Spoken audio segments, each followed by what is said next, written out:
Taran. So what we're going to do now is go through the client profile form. The idea of doing this is to get a little bit of info about your motivations and exercise preferences, and then we'll identify any barriers to exercise, and I'll then refer you to the guidelines for physical activities. So you ready to get amongst it? Yeah. Alright, cool. So in regard to exercise preferences, how long do you like to exercise for? Less than 30 minutes, over 30 minutes, or over 60 minutes? More than 30 minutes. More than 30. And what time of the day do you prefer to exercise? After work. After work, afternoon? Mm-hmm. Okay. What days of the week are you able to exercise? Monday, Wednesday and Friday. What exercises do you like to do? Squats, bit of power walking, and maybe some light weights. Okay, cool. Maybe a bit of tennis in there.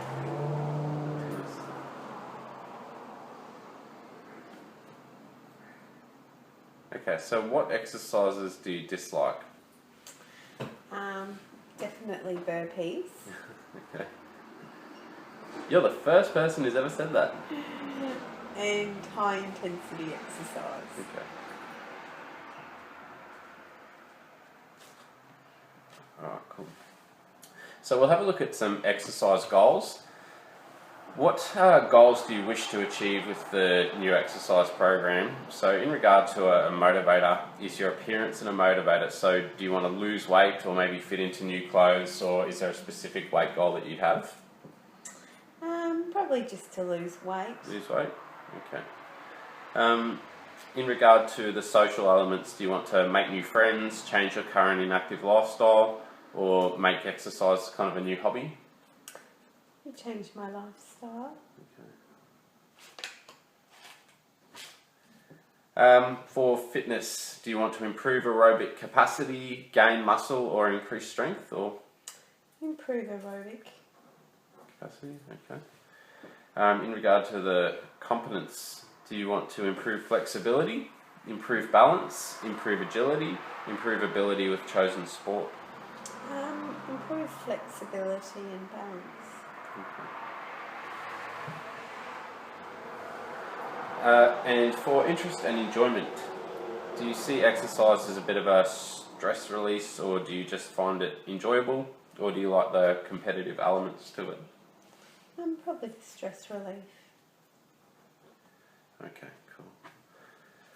So some motivational techniques to, or motivational statements that we can develop to help you commence and adhere to your program would, in regard to appearance, something along the lines of, after 6 weeks of staying with a weekly exercise program, you'll see noticeable improvement in your body shape. Definitely. That would help out? Okay. So for social motivator, if we said going to the gym is a great way to change your current inactive lifestyle, so it will help you get off the couch and get out of the house and get some fresh air or move around. Yes. That would motivate you? Yes. Okay. So the fitness motivator. After 6 weeks, you'll see noticeable improvement in your aerobic capacity. That's something that will drive you? Yeah. And competence motivator. After 6 weeks, you will have mastered the exercise program and be able to increase your flexibility and improve your balance. Sounds good. That'll help out?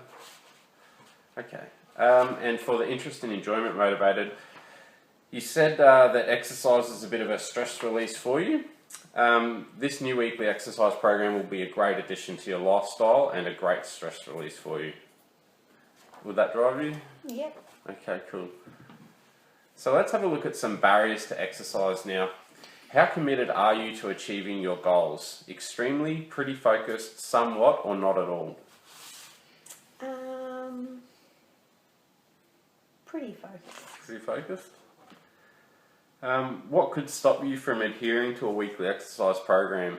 Any family, social commitments, not motivated, or work, or you might lose interest really easily?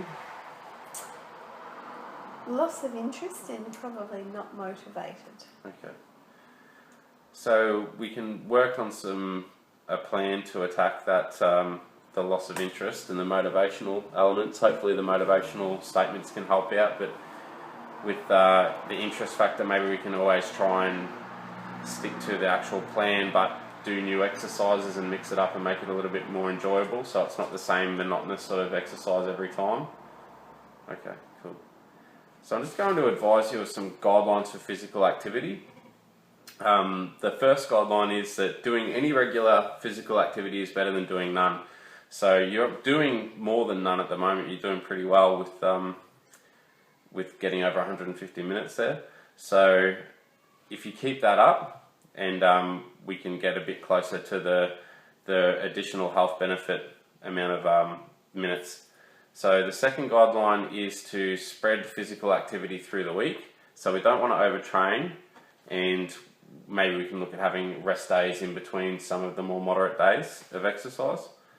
The third guideline is, as we know, to accumulate at least 150 minutes of moderate intensity physical activity or 75 minutes of vigorous activity. So you've already identified that you don't particularly like high intensity or vigorous activity. Mm-hmm. And with your current exercise regime, you're already getting over 150 minutes. So we can aim to just start increasing that, and that ties in with guideline 4 for additional health benefits and for the prevention of weight gain, and bearing in mind that weight loss is something you've identified earlier, and prevention of some cancers as well. We should try and accumulate 300 minutes of moderate intensity activity or 150 minutes of vigorous or equivalent combination of moderate and vigorous activities each week. So if we're over 150 now and they're saying that 300 minutes is something good to aim for, I think we could look at jumping up to 200, 250 and working on that and start to aim for that fourth guideline. The fifth guideline is that we should undertake muscle strengthening activities on at least 2 days of each week. So you have said you like light weights, so I think we should maybe look at incorporating that into at least 2 days out of the week.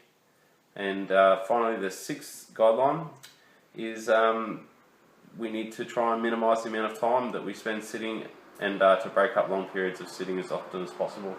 So if you're working long hours in front of a computer on a chair, it's advised to maybe get up and maybe go refill your water bottle or just take a walk around the office just to break up that time.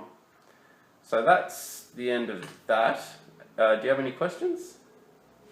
Okay. Well, I'll just put your name here, and if you're willing to sign that, we can move into the next section. Cool.